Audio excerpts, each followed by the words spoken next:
Fala galera, tudo bem?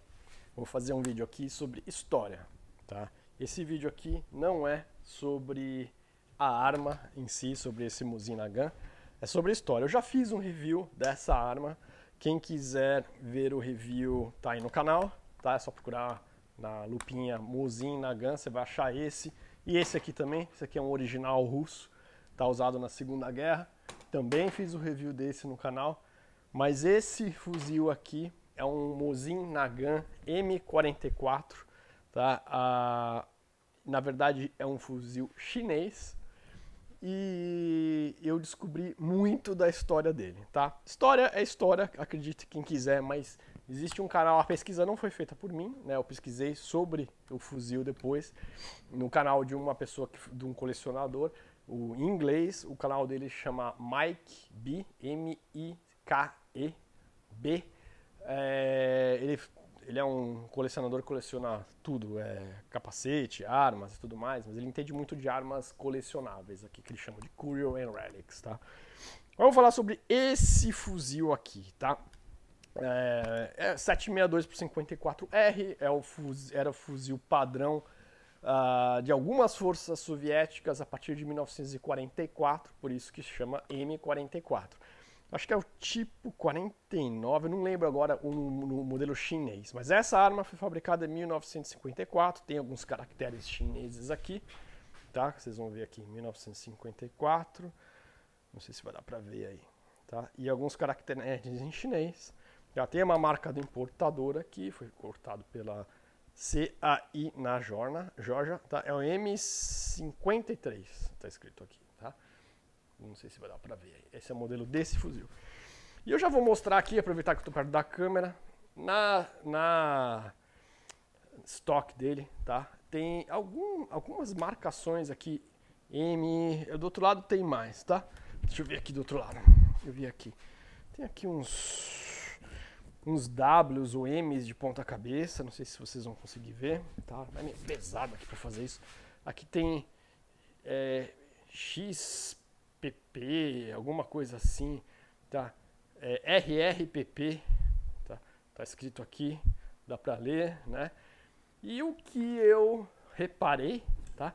É que isso, aqui tem mais umas, tá? MR, ao contrário aqui, ó. Não sei se dá pra vocês verem aqui.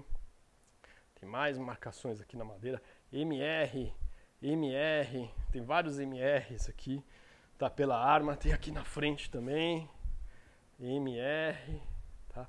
Então, o que acontece é o seguinte, como vocês podem perceber, essas marcações na coronha não são em caracteres chineses, né?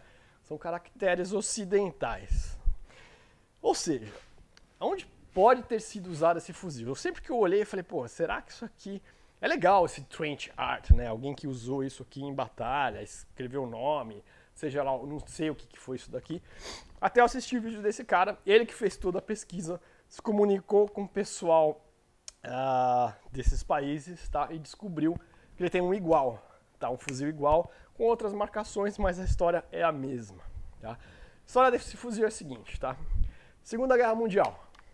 A Itália, né, invade, ocupa a Albânia, né, e logo em seguida a Grécia entra na Albânia, depois os nazistas desocupam a Albânia, mas ocupam a Albânia eles mesmos, fica aquela coisa lá. Final da Segunda Guerra Mundial, você tem uma guerra civil na Albânia, comunistas contra nacionalistas. No final da Segunda Guerra Mundial, a Albânia vira um país comunista, tá? Dessa época até 1953, se eu não me engano, ou 51, até a morte do Stalin, a Albânia era alinhada ao comunismo stalinista, né, à Rússia, e a partir da morte de Stalin, a Albânia passa a entrar na esfera política da China, tá? A China vira um aliado da Albânia, o comunismo da Albânia passa a deixar de ser um comunismo soviético e passa a ser um comunismo maoísta lá do Mao Tse-tung. E eles passam a entrar na esfera política da China, tá? contando essa história porque é interessante, né? É interessante você pegar uma arma e ver que toda a história está aqui, nesse objeto de madeira e aço, né? Na década de 50, portanto, a Albânia deixa a esfera política soviética, os soviéticos param de ajudar a Albânia e os chineses começam a ajudar a Albânia. O que acontece?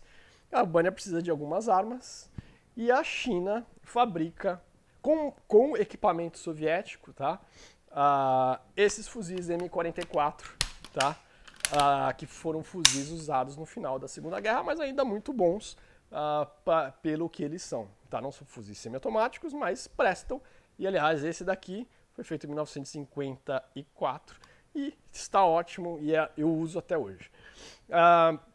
Esse equipamento soviético, de novo, foi da União Soviética para a China, para eles poderem fazer no começo do comunismo chinês. Os soviéticos deram uma força ali, né, como eles fazem com todos os países que ele entram, como Venezuela e aí Cuba, né, eles dão uma força militar ali para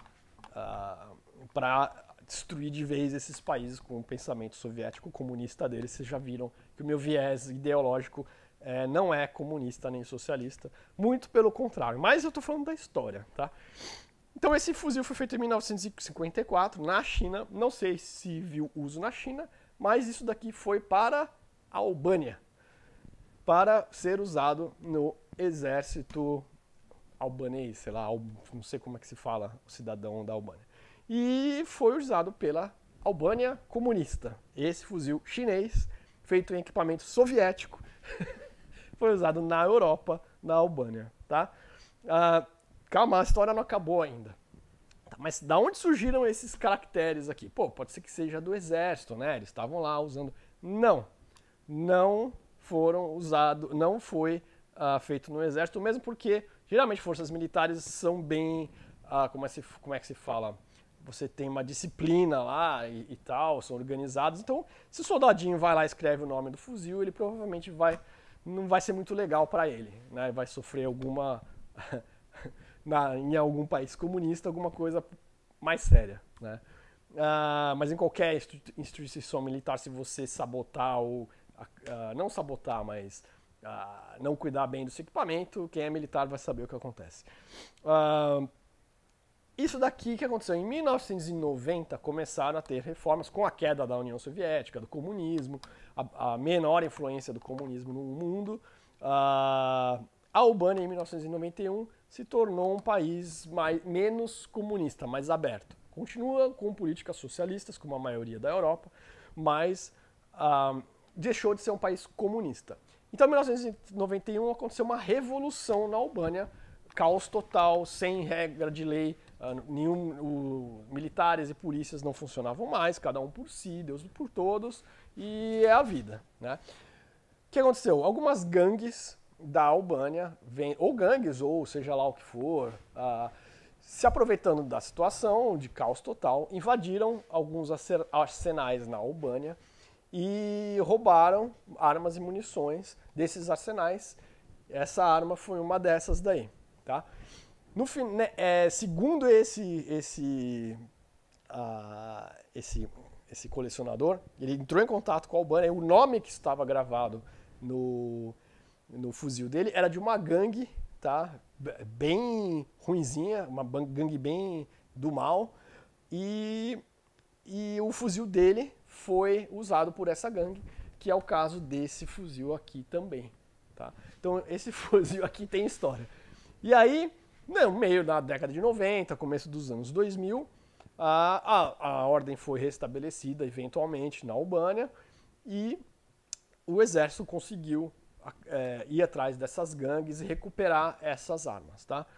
Essas armas ainda estavam em condições de uso, mas agora os exércitos já estavam muito modernos, então o que a maioria dos exércitos faz eles disponibilizam essas armas no mercado internacional de colecionadores, o maior mercado dele. Tem mercado na Europa também, para armas de coleção, principalmente de ferrolho, mas o mercado que tem mais escala é os Estados Unidos. Então, se você tem um militar tal, e você quer dispor do seu arsenal de uma forma que não destrua as armas e que você possa até ganhar dinheiro com isso, eles mandam para colecionadores privados nos Estados Unidos, que é o meu caso, por exemplo. Eu sou um colecionador privado nos Estados Unidos. Eu compro armas da Primeira, Segunda Guerra Mundial, armas que têm história.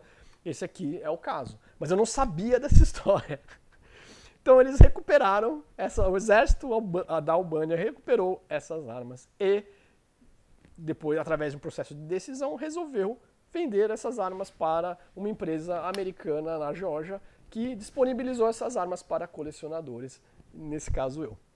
Então, isso acontece também, galera, com armas brasileiras, tá? Tenho umas 30 armas da Imbel aqui, 30 não, vai, tô exagerando demais, mas muitas armas da Imbel aqui, feitas nos Estados Unidos, brazonadas, que estão feitas no Brasil pela Imbel, que estão nos Estados Unidos disponibilizadas por leilões da Imbel, armas que são excesso. Você vai fazer o quê? Você vai gastar dinheiro para destruir a arma ou você vai ganhar dinheiro vendendo legalmente para colecionadores, entendeu? É uma burrice não fazer isso. Ou deveriam vender para colecionadores no Brasil também, que não quer ter uma arma brazonada.